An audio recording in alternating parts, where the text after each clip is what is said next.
আজকে হচ্ছে 26শে মার্চ আর ভিডিওটি ছিল হচ্ছে 23শে মার্চ। তো ছেলের বার্থডে ছিল আর রবিবার থাকাকালীন মানে যেহেতু রবিবার ছিল তো আমার মায়ের বাড়িতে ওর ক্যারাটে থাকে, আমার দাদাই করায়, তো সেখানে ক্যারাটে শিখতে গিয়েছিল, আমরাও এসেছি তার সঙ্গে।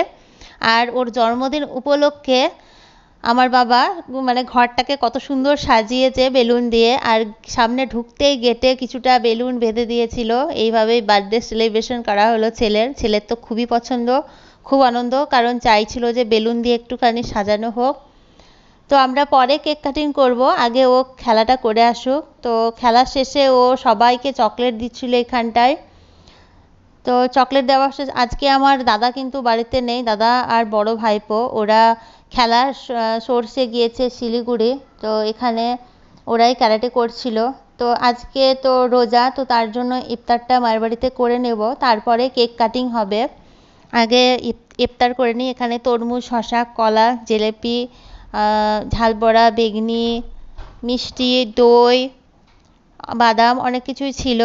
তো আমরা খাওয়া দাওয়া করে নিই। আর আমি এখানে নিয়েছি দই, চিড়ে, কলা, মিষ্টি, এইসব মানে তেলে ভাজা জাতীয় কোনো খাবার আমি মানে খেতে চাই না, মানে খাই না আর কি, পেটের সমস্যার কারণে। তো এখানে দই চিড়ে খাচ্ছিলাম। তো খাওয়া দাওয়া তো সবার কমপ্লিট, এবার এখানে কেক কাটিং হবে, কেক কাটার পালা।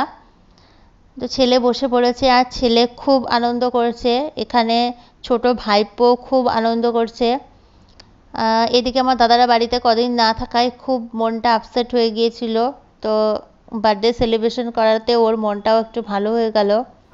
এখানে তো মানে মোমবাতিটা মানে জ্বালানোর পরে পরে দেখছি নিভিয়ে দিচ্ছে, ওটা নিয়ে তো প্রচণ্ড হাসি হলো। আবারও নিভিয়ে দেওয়ার চেষ্টাতে ছিল, তো ওকে আটকানো হলো।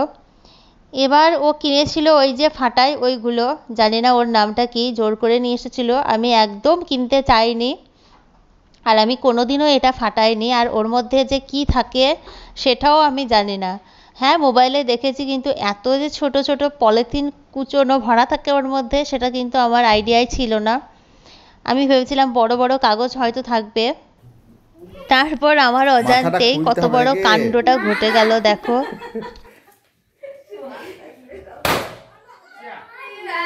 এটা ফাটানোর সঙ্গে সঙ্গে চারিদিকে সব চিৎকার চেঁচামেচি শুরু, একই কাণ্ড করলে তুমি, একই কাণ্ড করলে, মানে কেক কাটা দূরে থাক, এই যে ছোট ছোট পলিথিনগুলো ওগুলোকে সরানোর মানে ব্যবস্থা চলছিল। যে যে দিক থেকে পারছিল কেকে হামলে পড়েছিল ওই পলিথিন কাটাগুলোকে পরিষ্কার করার জন্য। তো কেক টেক কাটা তো দূরে থাক, এখন এইগুলো নিয়েই আমরা পড়েছিলাম, কেক পরিষ্কার করছিলাম। অবশেষে মোটামুটি পরিষ্কার করা হলো। এবার কেক কাটিং এর পালা। তো কেক কাটিং চলছিল আর যাকেই খাওয়ানো হচ্ছিল সে প্রথমে বেছে কুচে দেখছিল। তারপর ওর বাবাকে বললাম পাশে গিয়ে একটুখানি বসো। তো ও তো আর বসতে পারে না, এই যে খাটের মধ্যে ভর্তি হয়ে গিয়েছে। তো তারপরে তো চাদরটাকে তুলে ঝেড়ে পুছে আবার পেতে দিলাম। আর এদিকে আমার বাবাকে খাইয়ে দিচ্ছে ছেলে। ছেলে এখন সবাইকে খাইয়ে দিচ্ছে, আর যে খাচ্ছে না খাওয়ার আগে কেকের মধ্যে কিছু আছে কিনা সেটা দেখছে, তারপর খাচ্ছে। এরকম একটা পরিস্থিতি হয়ে গিয়েছিল, আমরা সব ব্যতিব্যস্ত কেক পরিষ্কার করার জন্য। তো ভুলেও কখনো আর কোনো দিনও এই জিনিসটা আমি বাড়িতে নিয়ে আসবো না, যদিও আনি তাও বাইরে ফাটাবো, এরকম ভুল আর করছি না। তো এটা তো পেটে গেলে ভীষণই ক্ষতি। তো তার জন্য এদিকে তো মা কেকের মধ্যে সব কিছু পরিষ্কার করতে গিয়ে এদিকে কেকের মধ্যে যে টুটি ফুটি দেওয়া ছিল সেগুলোকেও তুলে ফেলে দিয়েছে, মনে করছে সবগুলোই হয়তো কেকের নোংরা। তো ওটা নিয়ে তো বড্ড বেশি হাসাহাসি হচ্ছিল আমাদের মধ্যে। তারপরে এই তো খাওয়া দাওয়া চলছে। এখন তো কেক টেক খেয়ে তারপর বাড়ি চলে যাব। আর তো এখানে মা ছিল, বৌদি ছিল, আমি ছিলাম, সকলেই ছিলাম। আর দাদা আর বড় ভাইপোটা ছিল না, ওরা থাকলে বেশি মজা হতো। আর এখানে আমার দাদার আর আমার ভাইপোর যত মানে ট্রফি মেডেল সব কিছু ছিল, দেশ বিদেশ সব জায়গায় খেলতে যায় আর কি সেই ট্রফি। তো আমরা বাড়ি যাচ্ছিলাম, যাওয়ার রাস্তায় ভাবলাম একটা ব্যাগ নেব, তো ব্যাগ কিনছিলাম। আর ছেলের যেহেতু জন্মদিন তার জন্য ওর জন্য একটা ব্যাগ কিনছিলাম।